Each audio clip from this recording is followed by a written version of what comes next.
Kadang anak ni bukanlah tak pandai, tapi fokus dia yang dah bocor. Itu adalah isu executive function.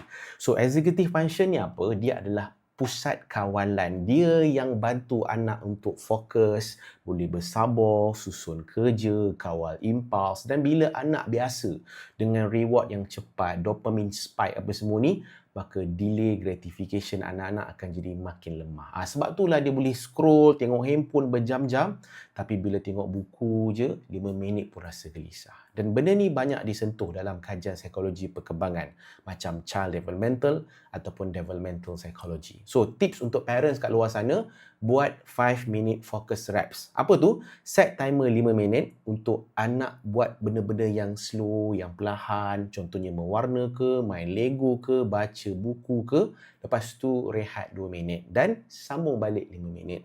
Dan kalau dah sampai masa untuk screen time, pilih screen yang membina. Nuri Apps bukan hanya belajar Iqra tau, tapi dia bagi structure. Bukan sekadar kita nak bagi anak busy, tapi ada reporting system yang parent boleh rujuk bila nak tengok fokus dan progress anak dia naik ataupun turun.